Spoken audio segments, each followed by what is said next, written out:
అమరావతిగానే అభివృద్ధి అయి ఉంటే ఇప్పటికి ఈ ప్రాంతం అంతా కూడా నిలదొక్కునేది. ఒక అమరావతిని పూర్తిగా నిర్వీర్యం చేసి రాష్ట్రంలో నిర్మాణ రంగం అనేది నిలదొక్కోకుండా చేసే పరిస్థితికి వచ్చారు. ఇంకో పక్కన ఎక్కడ చూసినా డెమాలిషన్ చేయడం, భయభ్రాంతులను చేయడం, ఇలాంటి చాలా కార్యక్రమాలు కూడా జరిగాయి. 5 సంవత్సరాలు నేను చూశాను. అన్ని రంగాల కంటే నిర్మాణ రంగం పూర్తిగా దెబ్బతినే పరిస్థితికి వచ్చింది. ఈరోజు మళ్ళీ మీరు చూసినప్పుడు ఈ 7 నెలలే మేము వచ్చిన తర్వాత 7 నెలలు అయింది.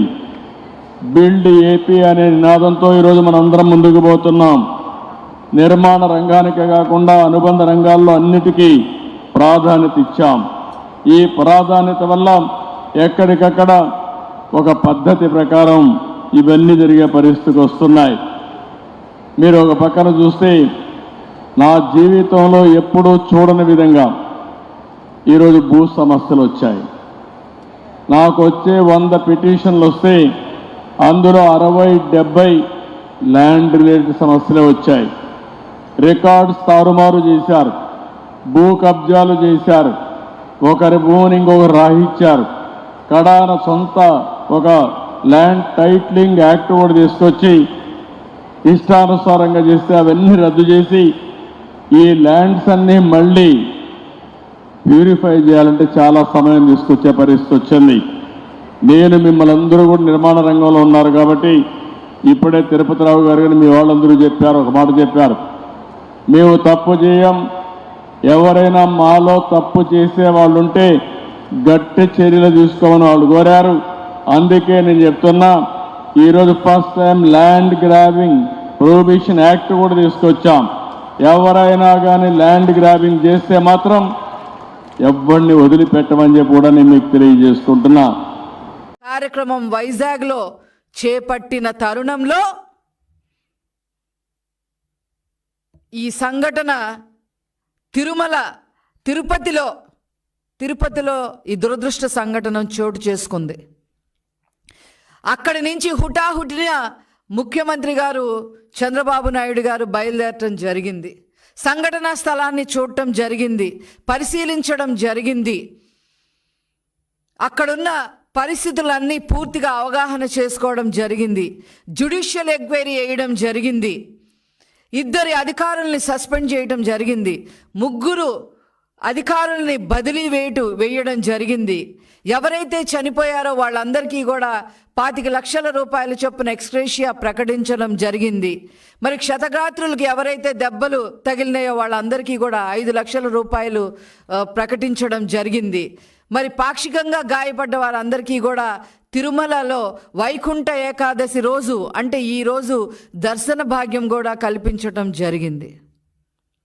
సంఘటన దురదృష్టకరమే అని ముఖ్యమంత్రి గారు స్వయంగా చెప్పడం జరిగింది. ఇన్నిటి మధ్య ఇదంతా జరుగుతుంటే శవాల మీద పేలాలు ఏలుకోవాలి అనే ఉద్దేశంలో మరి Jaganmohan Reddy followed by YCP నాయకులు, ముఖ్యంగా ఫాలోడ్ బై రోజా ఏం చేద్దామని చెప్పి బయలుదేరారు. ఇష్టం వచ్చినట్టుగా మాట్లాడుతూ ఉన్నారు. మీరు తెలుసుకోవాల్సిన విషయం ఒకటే ఉంది, అది అనుకోకుండా ఆ సంఘటన జరిగింది. కానీ మీ హయాంలో తెలిసి కొన్ని సంఘటనలు జరిగినాయి. బోటు సరిగ్గా లేదు, పర్యాటకుల్ని అనుమతించవద్దు అని అధికారులు చెప్పినప్పటికీ కూడా మరి గోదావరి జిల్లాలో కచ్చులూరులో మీరు బోటు అలౌ చేయడం వల్ల 46 మంది చనిపోయారు, 5 గల్లంతయ్యారు. వాంటింగ్గా చేశారు మీరు. దీన్ని ప్రభుత్వ వైఫల్యం అని అంటారు. ఈ కచ్చులూరు ఇన్సిడెంట్ని ఖచ్చితంగా ప్రభుత్వ వైఫల్యం అని చెప్పి అంటారు.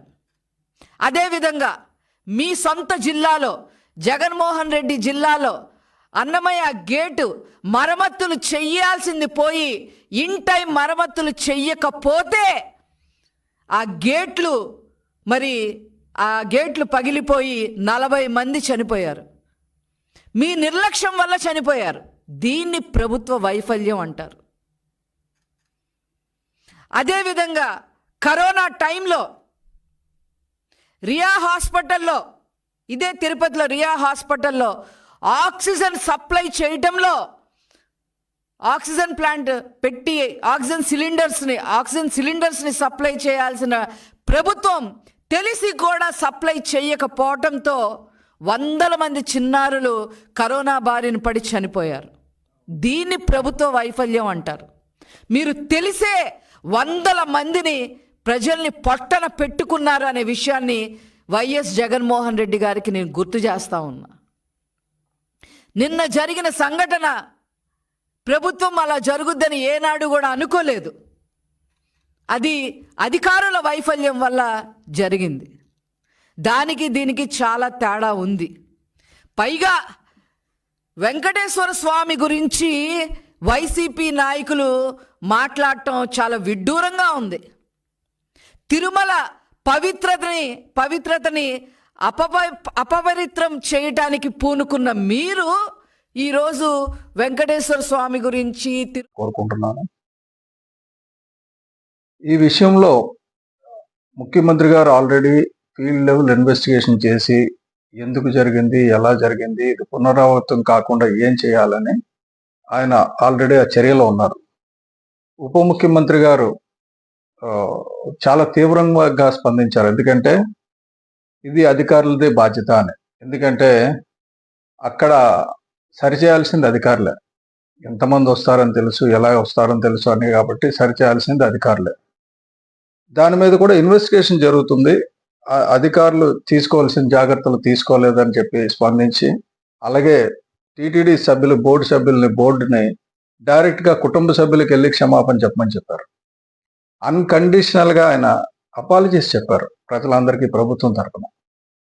అయితే ఇదంతా ఒక ఎత్తు అయితే, నిన్నటి నుంచి అంటే ఇప్పుడు తెల్లవారుజాము నుంచి రోజా సెల్వమణి గారు, అలాగే మన అంబటి రాంబాబు గారు, ఇలాంటి వాళ్ళందరూ కూడా పైకి వచ్చి మాట్లాడుతున్నారు, ఏదేదో మాట్లాడుతున్నారు. అంటే అవకాశం చూసుకొని ఏదో రాళ్ళు వేయాలనే తప్ప కన్స్ట్రక్టివ్ సలహాలు కానీ కన్స్ట్రక్టివ్ సూచనలు కానీ లేదు. అదే మా జగన్మోహన్ రెడ్డి గారు ఉంటే ఇలా జరిగేది కాదన్న పద్ధతిలో మాట్లాడుతుంటే, జగన్మోహన్ రెడ్డి గారు ఇందాక ప్రెస్ మీట్ చూశాను, అంతా ఇలా ఇలా ఇలా నిజంగానే యాక్ట్ చేస్తున్నారు. ఇదివరకు ఎప్పుడో పవన్ కళ్యాణ్ గారు అంటే నాకు అంత అనిపించలేదు, కానీ ఈ రోజు వచ్చి ఆయన నటించిన తీరు చూస్తే, మీడియా ముందు వచ్చి నటించిన తీరు చూస్తే అసహ్యం వస్తుంది. అసలు ఇదివరకు కుంభమేళాలో 1954లో కుంభమేళాలో 800 మంది చనిపోయారు తొక్కిసలాట్లో. అలాగే 1990లో మక్కాలో ఒక 7 గోతులో పడిపోతే వాళ్ళని కాపాడడానికి అని చెప్పి 1426 మంది చనిపోయారు తొక్కిసలాట్లో. ఇటువంటిది జరిగినప్పుడు అది జరిగిన దానికి చింతిస్తూ ఎందుకు జరిగిందో తెలుసుకున్న తర్వాత మాట్లాడాలి. కానీ దీనికి కారణం చంద్రబాబు నాయుడే. చంద్రబాబు నాయుడు చుట్టూ 6, 7, 8 తారీఖుల్లో పోలీసులందరినీ తిప్పుకున్నారు. ఇది చెప్పిన మాజీ ముఖ్యమంత్రికి ప్రధానమంత్రి నరేంద్ర మోడీ గారు విశాఖపట్నంలో ఉన్నారని సంగతి తెలియదు. 8వ తారీఖుని ఆ బందోబస్తు గురించి చాలా మంది అక్కడి నుంచి వచ్చి ఉంటారని తెలీదా? కాబట్టి ప్రధానమంత్రి గురించి వెళ్ళారు అన్న మాట మాట్లాడలేకపోయాడు, ధైర్యం లేదు జగన్మోహన్ రెడ్డికి. కానీ ఈయన వెనకాల తిరిగారు 8వ తారీఖు వరకు, 8వ తారీఖు మధ్యాహ్నం వరకు అని చెప్తున్నారు. ఏం మీరు ముఖ్యమంత్రిగా ఉన్నప్పుడు మీ వెనకాతల ముఖ్యమంత్రి ఎక్కడ ఉంటే అక్కడ బలగం అంతా ఉండాలి, అది పద్ధతి. అలాగే అక్కడ ఒక ఈఓని, ఒక సూపరింటెండెంట్ ఆఫ్ పోలీస్ ఉన్నది ఏంటంటే అక్కడ ప్రొటెక్షన్ ఇవ్వడానికి, వాళ్ళకి స్పేర్ చేయడానికి వీలు లేకపోతే స్పేర్ చేయలేమని చెప్పాలి. లేకపోతే టికెట్ల కార్యక్రమం వాయిదా వేసుకోవాలి. వచ్చిన వాళ్ళందరినీ ఏదో క్యూ లైన్లో పెట్టాలి. అలా పెట్టినందుకు జరిగిన దానికి అన్కండిషనల్ గా ప్రభుత్వం క్షమాపణ చెప్పింది. ప్రభుత్వం సాకులు చెప్పడంలా ఉప ముఖ్యమంత్రి గారు స్వయంగా చెప్పారు. తగుదనమ్మా అని రోజా గారు వచ్చి ఏదోదో మాట్లాడుతుంది. ఆవిడ నాకు అర్థం కాలేదు. ఈవిడ మంత్రిగా ఉన్నప్పుడు ఏదైనా చేసిందా ఎక్సెప్ట్ భజన చేయడం చెప్ప జగన్మోహన్ రెడ్డికి? ఆ అంబటి రాంబాబు మంత్రిగా ఉన్నప్పుడు ఏమైనా చేశాడా ఎక్సెప్ట్ భజన చక్క భజన చేయడం తప్ప? పోలవరం గురించి అంటే నాకేం తెలియదు. ఇలాంటి మాట్లాడడం ఈ టైంలో ఇది మాట్లాడడం కరెక్ట్ కాదు. ప్రభుత్వంలో ఉండి కూడా పవన్ కళ్యాణ్ గారు అంత తీవ్రంగా స్పందించిన తర్వాత మళ్ళీ పవన్ కళ్యాణ్ గారి మీద సెటైర్లు వేస్తుంది రోజా. ఈ రోజా ఎందుకంటే నాకు దాన్ని చెప్పుకుంటారు. ఎక్కడన్నా దూర ప్రాంతాలు వెళ్ళినప్పుడు మాది ఆంధ్రప్రదేశ్ అంటే మేము ఒకసారి వచ్చామండి, తిరుమల శ్రీ వెంకటేశ్వర స్వామిని దర్శించుకున్నాము, ఎంత అద్భుతమైనటువంటి భగవంతుడు, ఎంత గొప్ప దేవుడు, ఎంత చక్కని ప్రదేశము, ఎంత చక్కగా దాన్ని దేవాలయాన్ని అక్కడ ఉన్నటువంటి టీటీడీ ధర్మకర్తలు, టీటీడీ బోర్డు సభ్యులు ఎంత చక్కగా గొప్పగా దాన్ని చూసుకుంటున్నారు పవిత్రంగా అనేటువంటి మాట అనేక సందర్భాల్లో మనం వింటూ వస్తున్నాం. అలాంటి అత్యంత పవిత్రమైన ప్రపంచంలో గొప్ప దేవాలయాల్లో ఒకటి అయినటువంటి తిరుమల తిరుపతి దేవస్థానంలో ఏదైనా చిన్న విషయం జరిగినా అది చాలా ఇబ్బందికరంగా మనము భక్తులు ఫీల్ అవుతాం. దురదృష్టం, ఊహకు అందనటువంటి అంశం, మొన్న తిరుమల తిరుపతి దేవస్థానానికి సంబంధించినటువంటి వైకుంఠ ఏకాదశి సందర్భంగా వైకుంఠ ద్వార దర్శనానికి భక్తులు వెళ్ళేందుకు టోకెన్లు జారీ సందర్భంగా తొక్కిసలాట జరగటం, 6 భక్తులు మరణించటం, అనేక మంది అస్వస్థులు కావటం అనేది చాలా పెద్ద విషయం. ఇది ప్రభుత్వాలు, ప్రజలు, భక్తులు, దేశంలో ఉన్న ప్రతి వారు కూడా చాలా సీరియస్గా తీసుకోవలసినటువంటి అంశం. ఇలాంటి అంశాలు మళ్ళా తిరిగి శ్రీ శ్రీ శ్రీ శ్రీ ఏడుకొండల స్వామి వారి సన్నిధిలో జరగకోకుండా అన్ని జాగ్రత్తలు మనం తీసుకోవాల్సినటువంటి పరిస్థితులు ఉన్నాయని ఈ సందర్భంగా నేను మనవి చేస్తున్నా. జరిగిన విషయం ఏదో చిన్న విషయంగానో, లేదు మర్చిపోయే విషయంగానో, లేదు చూసి చూడనట్టుగా వదిలేసే విషయంగానో, లేదు చిరు ఉద్యోగులు 2-3 సస్పెండ్ చేసేసి పంపించే విషయంగానూ దీన్ని భావించడం అనేది చాలా ప్రమాదకరం, చాలా బాధాకరం. అలా చేస్తే ప్రజాస్వామ్యంలో ప్రజలు క్షమించరు, భగవంతుడు శ్రీ వెంకటేశ్వర స్వామి కూడా క్షమించని ఈ సందర్భంగా నేను మనవి చేస్తున్నా. ఆ విషయాలను నేను ఎందుకు చెప్తున్నానంటే, ఈ సంఘటన జరిగిన వెంటనే రాష్ట్ర ముఖ్యమంత్రి నారా చంద్రబాబు నాయుడు గారు హుటాహుటిన బయలుదేరి వెళ్ళారు. అక్కడ విచారణ చేశారు, తప్పులు తెలుసుకోవడానికి ప్రయత్నం చేశారు. అక్కడ మృతుల కుటుంబాలని, క్షతగాతులైన వారిని కూడా పరామర్శించేటటువంటి ప్రయత్నం చేశారు. అవన్నీ కూడా మనం మీడియాలో చూసాం. ఆ తర్వాత మళ్ళీ పవన్ కళ్యాణ్ గారు వెళ్ళారు, ఉప ముఖ్యమంత్రి గారు. ఆయన కూడా పరామర్శించారు, ఆయన కూడా మీడియాతో మాట్లాడారు. తరువాత ప్రధాన ప్రతిపక్ష నాయకులైనటువంటి జగన్మోహన్ రెడ్డి గారు కూడా ఆ తర్వాత వెళ్ళారు. అక్కడ పరామర్శించి పలకరించి వచ్చారు. ఎవరి స్టేట్మెంట్స్ వారు ఇచ్చారు. ఫైనల్గా చంద్రబాబు నాయుడు గారు ఆయన ప్రకటించింది ఏమిటంటే, ఇద్దరిని బాధ్యుల్ని చేస్తూ డిఎస్పి రమణ కుమార్ అని ఒక డిఎస్పిని, గోశాల కూడా ఇప్పుడు వెళ్తున్న నేపథ్యం సందర్భం, ఎప్పుడు ఇలాంటి సంఘటనలు జరగలే. ప్రజాస్వామ్యం వచ్చిన తర్వాత ఎన్నో ప్రభుత్వాలు వచ్చాయి, ఎప్పుడు కూడా ఇలాంటి సంఘటనలు జరగలే. కేవలం మానవ తప్పిదనం వల్ల, ప్రభుత్వ నిర్లక్ష్యం వల్ల, వాళ్ళ తాలూకు అనాలోచితమైన దురుద్దేశాల వల్ల జరిగిన కార్యక్రమం. 6 చనిపోవడం, 40 మంది క్షతగాతులు అవ్వడం నిజంగా చాలా బాధాకరమైన అంశం ఇది విషయం. అయినప్పటికీ నేను చూసాం, ముఖ్యమంత్రి గారు వెళ్ళారు, వారితో పాటు వారి తాలూకు బృందం, మంత్రులు ఒక 6 మంత్రులు, వారితో పాటు వారి డిప్యూటీ ఉప ముఖ్యమంత్రి మరి బృందం అంతా కూడా వెళ్ళి వారు ప్రత్యక్షంగా పరోక్షంగా చూశారు. వారి మాటలు కూడా విన్నాం. వారు చెప్తున్నవి ఒక విషయం ఏంటంటే, ఈ జరిగిన సంఘటన అంతటినీ దేవస్థానం బోర్డు అధ్యక్షులు ఉన్నారు, వారు అంటారు ఇది దైవ నిర్ణయం అని అంటారు. అసలు నాకు ఏమనాలో అర్థమాలే.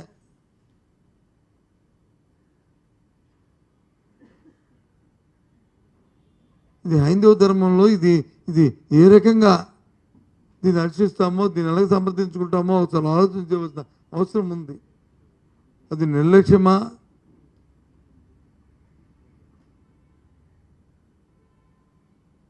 ఈ కార్యక్రమం నాకు అర్థం అవ్వలే. అసలు నేను సూటిగా ఈ ప్రభుత్వాన్ని ప్రశ్నిస్తున్నాను. ఎంతసేపు నిన్న చూస్తున్నాను ముఖ్యమంత్రి గారి తాలూకా ఆయన తాలూకా ఆహాలు భావాలు, వాళ్ళతో మాట్లాడిన విషయాలు, ఆ సందర్భాలు, వాళ్ళ దగ్గర నుంచి తెలుసుకుంటున్న విషయాలు, తిరిగి మీరు వ్యక్తపరుస్తున్న అభిప్రాయాలు అన్నీ కూడా చూశా. లక్షలాది మంది భక్తులు వచ్చి ఈ రోజున అక్కడికి వస్తారు, దేవుని దర్శించుకుంటారు. ఈ రోజు నుంచి వాళ్ళు నిన్న మొన్నటి నుంచే తిరుమలకు వచ్చి దానికోసం కాచుకొని ఉంటారు అనే విషయం ముందు నుంచి తెలిసిన విషయమే కదా. అసలు ప్రభుత్వం తరఫున ఎప్పుడైనా ఒక రివ్యూ అని చేశారా దీని మీద? ప్రభుత్వం తరఫున ఒక సమీక్ష అనేది జరిగిందా? ఎందుకు అడుగుతున్నా అంటే, ప్రభుత్వం తరఫున జరిగిందా అని బోర్డుకున్న పరిమితి చాలా పరిధి తక్కువ. వాళ్ళ పరిధిలో ఒక కలెక్టర్ కానీ, ఒక ఎస్పీ కానీ, ఒక డిఐజీ కానీ, లేదు ఒక మెడికల్ అండ్ హెల్త్ ఆఫీసర్ కానీ, లేదు తిరుపతిలో సంబంధించిన పారిశుద్ధ్య కార్మికులకు సంబంధించిన మున్సిపల్ అడ్మినిస్ట్రేషన్ కానీ, వీరందరూ కావాలంటే ప్రభుత్వం ఇంటర్వ్యూన్ అవ్వాలి. ఇంతకుముందు జరిగేవి అలాగది. శాంతి భద్రతకు సంబంధించి తిరుపతిలో ఉన్న ఆ రేంజ్ డిఐజీ కానీ, ఆ రేంజ్ ఉన్న ఐజీ కానీ ఎప్పుడైనా ఈ సమీక్ష చేస్తారు దీని మీద ఈ 3-4 రోజుల్లో? ఏంటిది అని చెప్పని పూర్తి షెడ్యూల్ ఇచ్చారు.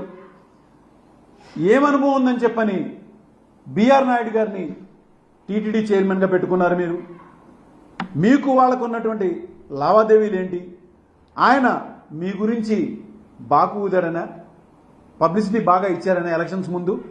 ఇలాంటి ఒక అనుభవం లేనటువంటి వాళ్ళని తీసుకొచ్చి మీరు అలాంటి స్థానంలో కూర్చోబెట్టి మీ పబ్లిసిటీల కోసం, మీ స్వార్థం కోసం ప్రజల ప్రాణాలతో ఎంతకాలం ఆడుకుంటారు? ఇది ఒక చంద్రబాబు నాయుడు గారికి ఇది ఒక హ్యాబిట్యుయేటెడ్ ప్రొసీజర్ అయిపోయింది. ఆయన ఎప్పుడు అధికారంలో ఉన్నా ఆ రోజున గోదావరి పుష్కరాల్లో కూడా వాళ్ళ కుటుంబ పరంగా వచ్చి అక్కడ స్నానాచరించాలంటే ఒక ముఖ్యమంత్రి ఏదన్నా ఒక పవిత్రమైన కార్యం చేస్తే ఎవరి కోసం చేస్తారంటే, చేస్తే తన స్వార్థం కోసం చేయాలి, లేదా ప్రజల కోసం చేయాలి. ఇప్పుడు ఆయన చేసిన ఆ పవిత్రమైన స్నానం వలన ఎవరికి లాభం కలిగింది? 23 మంది ప్రాణాలు కోల్పోయారు. ఎంత బాధ అనిపించింది? ఎన్ని కుటుంబాలు ఆ రోజు ఆ యొక్క పవిత్రమైన స్నానం గురించి వచ్చి వాళ్ళు ఆ విధంగా ప్రాణాలు కోల్పోవడం అనేది. పోనీ నీ మీటింగులకు వచ్చిన వాళ్ళకి ఏమన్నా ఎక్కడైనా కూడా సెక్యూరిటీ ప్రాపర్గా ఉంటుందా? వాళ్ళు తిరిగి ఇంటికి వెళ్తారని చెప్పి నమ్మకం ఉందా? మొన్న ఎలక్షన్ల సమయంలో జరిగినటువంటి మీ యొక్క ఎలక్షన్ క్యాంపెయిన్లో పబ్లిక్ బాగా కనిపించని చెప్పి పర్మిషన్ ఒక చోట పెడితే ఇరుకు సందుల్లోకి తీసుకొచ్చి ఈ చంద్రబాబు నాయుడు గారు తన యొక్క పబ్లిసిటీ స్టంట్తో అక్కడ ప్రకాశం జిల్లాలో కందుకూరులో ఒక 8 మంది ప్రాణాలు కోల్పోయారు, గుంటూరు జిల్లాలో ఒక 3 దాకా ప్రాణాలు కోల్పోయారు. వీటన్నిటికీ కూడా ఎక్కడ కూడా ప్రాపర్ ఫుల్ స్టాప్ లేకపోవడం ఏంటంటే, ముఖ్యంగా పోలీస్ డిపార్ట్మెంట్ కూడా సుమోటో కింద వీటి మీద కేసు నమోదు చేయకపోవటమే. అందుకే వీటికి ఫుల్ స్టాప్ పెట్టడానికి నిన్న జరిగినటువంటి ఈ యొక్క స్టాంపిడ్కి నేను నేషనల్ హ్యూమన్ రైట్స్ కమిషన్లో ఇదే చంద్రబాబు నాయుడు గారి మీద, ఇదే chairman TTD chairman BR Naidu EO మీద నేను ఆల్రెడీ కంప్లైంట్ చేయడం జరిగింది. వీళ్ళ మీద కరెక్ట్ యాక్షన్ తీసుకోవాలని, అట్లానే మినిస్ట్రీ ఆఫ్ హోమ్ అఫైర్స్ అయినటువంటి అమిత్ షా గారికి కూడా నేను దీనికి మెయిల్ పెట్టి ఆయనకి కంప్లైంట్ రాయడం జరిగింది. అట్లానే ప్రెసిడెంట్ ఆఫ్ ఇండియాకి కూడా మేము దీని మీద లెటర్స్ రాసి తప్పనిసరిగా ఈ ప్రభుత్వం యొక్క నిర్లక్ష్య ధోరణిని అడ్డుకోవాలని చెప్పని, ముఖ్యమంత్రిగా ఈ యొక్క చంద్రబాబు నాయుడు ప్రజల యొక్క సంక్షేమం కోసం పనికిరాడని చెప్పని, ఆయన్ని ఈ యొక్క పదవి నుంచి దిగిపోవాలని చెప్పని మేము డిమాండ్ చేస్తూ వాళ్ళకి లెటర్లు రాయడం జరిగింది. ఎందుకంటే ఆయన ఏదైనా కానీ అధికారంలోకి వచ్చే ముందు చేసేటువంటి పబ్లిసిటీ ఒకటి, ఆయన అంటున్నాడు ప్రాపర్గా పేపర్స్ అన్నీ కూడా నేను పబ్లిసిటీ చేయించాను. ఇక్కడ కావాల్సింది ప్రాపర్గా పేపర్ పబ్లిసిటీ కాదండి, ప్రాపర్గా హ్యాండిల్ చేయడం రావాలి. పబ్లిసిటీ కాదు కావాల్సింది, ఇంప్లిమెంటేషన్ కావాలి. ఎప్పుడు కూడా చంద్రబాబు నాయుడు ఇంప్లిమెంటేషన్లో ఫెయిల్యూర్ అనేది డే 1 నుంచి కూడా తెలుస్తూనే వస్తుంది.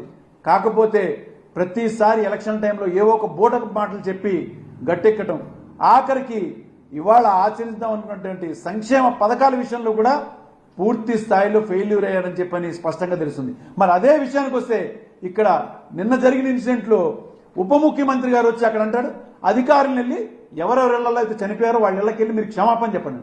అదేం పద్ధతి అండి? అసలు మీకు యాక్షన్ తీసుకోవడం పనికిరాని వాళ్ళు అందరూ కూడా వాళ్ళ అధికారంలో ఉన్నారు. ఏ విధంగా స్పందించాలో కూడా పనికిరాని వాళ్ళు వాళ్ళ అధికారంలో ఉన్నారు. వెళ్ళి ఎవరిని ఇంటికి వెళ్ళి క్షమాపణ చెప్తే ఏమవుతుందండి? దానికి ముందుగా మీరు తీసుకోవాల్సిన జాగ్రత్తలు ఏంటి? అనుభవం లేని వ్యక్తుల్ని తీసుకొచ్చి అక్కడ మీరు ఎప్పుడైతే క్రౌడ్ ఎక్కువ ఉందో మీ పోలీసులనేమో మీ స్వార్థం కోసం కుప్పంలో ఒక 3 రోజుల పాటు దాదాపు 2000 మంది పోలీసులను అక్కడ తరలించారు. ఆ తర్వాత వైజాగ్ మీరు ప్రోగ్రాంకి వెళ్ళిపోయారు. మన విశాఖపట్నం సిటీ కమిషనరేట్లో ఆనందపురం పోలీస్ స్టేషన్ లిమిట్స్లో రామవరం అనే విలేజ్ దగ్గర ఉండే ఓపెన్ లేఅవుట్లో కొంతమంది కోడిపందాలు ఆడిస్తున్నారు అని చెప్పేసి సమాచారం రావడం జరిగింది. ఈ సమాచారం ఆధారంగా మన ఆనందపురం సిఐ గారు, మన టాస్క్ ఫోర్స్ సిబ్బంది, విశాఖపట్నం సిటీ టాస్క్ ఫోర్స్ సిబ్బంది కలిసి అక్కడ రైడ్ చేయడం జరిగిందండి. రైడ్ చేసి అక్కడ కోడిపందాలు ఆడిస్తున్న ఒక 29 మందిని అదుపులో తీసుకోవడం జరిగింది. అక్కడ ఒక 8 కోడి పుంజుల్ని, ఒక 2,07,000 సంబంధించి క్యాష్ని, అలాగే సుమారు ఒక 20 వరకు కత్తుల్ని సీజ్ చేయడం జరిగిందండి. అక్కడ సీజ్ చేసి వాళ్ళని పోలీస్ స్టేషన్ తీసుకొని రావడం జరిగింది. ఇక్కడ అది అక్రెన్స్ రిపోర్ట్ మీద దాని మీద వాళ్ళందరి మీద కేసు నమోదు చేసి మేము వాళ్ళని అరెస్ట్ చూపించడం జరిగిందండి. ఇవన్నీ కూడా కోర్టుకి సమర్పిస్తాం, ఈ రిపోర్ట్లన్నీ కూడా. సార్ ఒకసారి